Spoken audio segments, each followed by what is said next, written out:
I am Damonous. Jesus is my king. You are my family.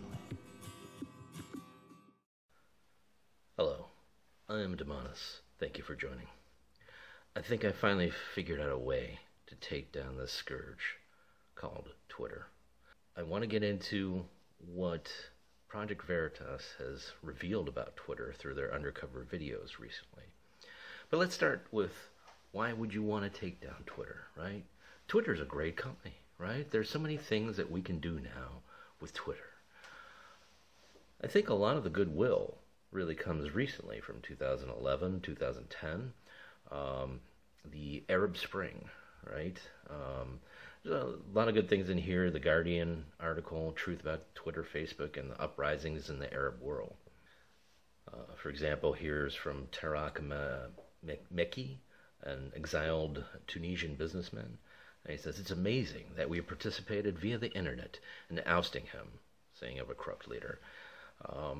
Via uploading videos, what we did on the internet had credibility, and that's why it was successful.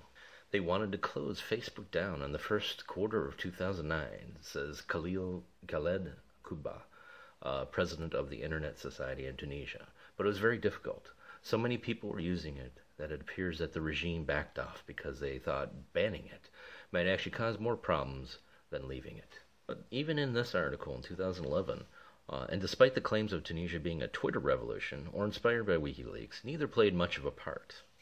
If Twitter had negligible influence on the events in Tunisia, the same could not be said for Egypt. A far more mature and extensive social media environment played a crucial role in organizing the uprising against Mubarak, whose government responded by ordering mobile service providers to send text messages rallying his supporters, a trick that has been replicated in the past week by Muammar Gaddafi.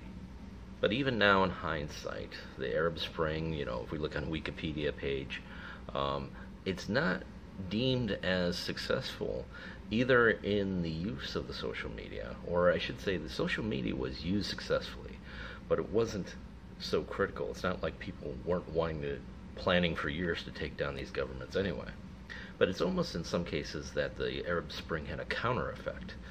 The wave of initial revolutions and protests faded by mid-2012, as many Arab Spring demonstrations were met with violent responses from authorities, as well as from pro-government militias and counter-demonstrations. These attacks were answered with violence from protesters in some cases. Large-scale conflicts resulted: the Syrian civil war, Iraqi insurgency, and the Egyptian crisis and coup. And even in the mainstream media, BBC News, Viewpoint, why the Arab Spring has not delivered real democracy. On the face of it, one might conclude that democracy is thriving in the Arab world. On Tuesday, millions of Syrians are voting in the presidential elections. This is an article from 2014. And Egyptians have chosen a new head of state and will elect MPs in the near future. But appearances are deceptive. For the reality is that Arab democracy has made little progress thus far in breaking patterns of leadership established during long decades of autocratic rule. The Arab Spring promised much, but thus far it has achieved little. And this is from The Guardian, March 25th, 2016. Egypt 5 years on. Was it ever a social media revolution? In the words of one protester, Fawaz Rashid, "We use Facebook to schedule the protests, Twitter to coordinate, and YouTube to tell the world."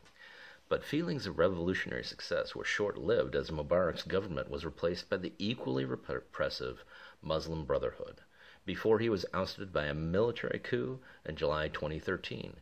Eventually, the party was replaced by Abdel Fattah al-Sisi, under whom state repression, intimidation, and attacks on press freedom has gone from bad to worse.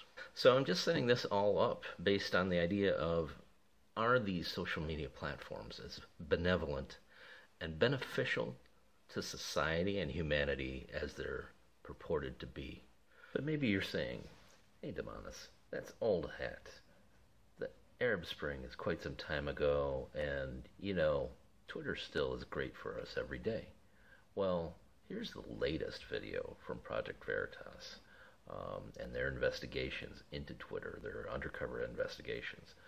And here's how they benefit people in oppressed countries. But normally does country, we need these people banned so that they're not seen. That happens all the time. Yeah, we do that a lot for China. Really? I think one thing people need to keep in mind is that there are alternatives to Twitter. Twitter doesn't have to be the only game in town. We don't have to hold up these corporations like Twitter or Facebook as the end-all, be-all. There's no alternatives. Because we've allowed this corporation to gain the power that it has today. And when contenders come out like Gab AI or something like that, it's very slow to bring it up to the same type of user base that these monsters have. I bring this out because the price we pay in freedom and privacy for these social media platforms is immense in comparison to the weight of their benevolence to our society or to other societies. And we should just make sure that the stage is clear and set correctly before we try and say, well, you know, this is just the cause of business. There's so many great things that Twitter and Facebook and YouTube and Google can do, right? So you're not a Trump lover? We're more than happy to help the Department of Justice in their little investigation. Okay. So, how? Basically giving every single tweet that he's posted. Okay. Even the ones he's deleted. Okay. Any direct messages. Any mentions. Oh yeah. I don't like being part of the machine that is contributing to the America's downfall. You should look at junior and senior and see what's in there. You know what I mean?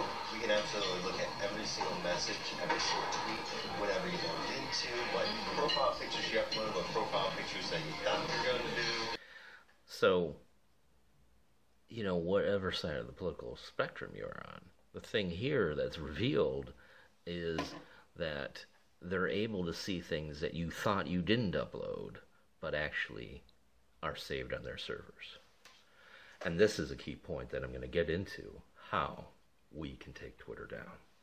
In the second part of Project Veritas videos, they talk about, through their undercover work, they uncover from Twitter administrators and engineers, sometimes senior, that they're shadow banning Christians and conservatives. You just sort of turn off all of the features for them, so like, they still see everything, it's all there. You can like it, you can favorite it, or you can like retweet or whatever. But at the end of the day, no one else interacts with no one else sees what you're doing. So all that data is just thrown away. It's risky though. Why is it risky? Because people will figure that shit out and be like, you know, it's a lot of bad press if like, you know, people figure out that you're shadow banning them. It's like unethical in some way, you know. So I don't know. In the past, people have been really, really pissed off about that, and even people who haven't been shadow banned have called it like a really terrible thing to do. So clearly, these people working at Twitter understand the ramifications of what they're doing in selectively banning content and privately banning content, moreover. But yet in the latest video, this is what caught my eye and gave me the light bulb. This is about the types of content that are on their servers. We can actually read the DMs. So all your sex messages and your like dick pics are on my server. Oh shit! Yeah. All your illegitimate writings and like all the girls you're down with, they're on my server now. Oh my god! I'm to your wife. I show you in your divorce. Y'all are gonna look at it to analyze it. Oh, Michelle's gonna look at it. It is creepy Big Brother. Like, I mean, it's like a level of, like, I don't want to say it freaks me out, but it disturbs me. I've seen way more penises than I've ever wanted to see in my life. On DM messages? DMs, tweets, yes. Lots of dicks. There's teams dedicated to this. I mean, we're talking at least 3 or 400 people. Yes, they're paying us to look at dick pics. So I really recommend that you watch all the Project Veritas videos And really not just the Twitter videos, they do great exposés on all the mainstream media and other situations. But getting back to Twitter, how do you take Twitter down? It's right here in this video. They've essentially exposed themselves. So, now mind you, I'm not recommending anyone do this. I'm just saying that there are probably examples. We've heard of sexting in the past with underage children sending nude photos or compromising photos of each other to boyfriend and girlfriend in high school.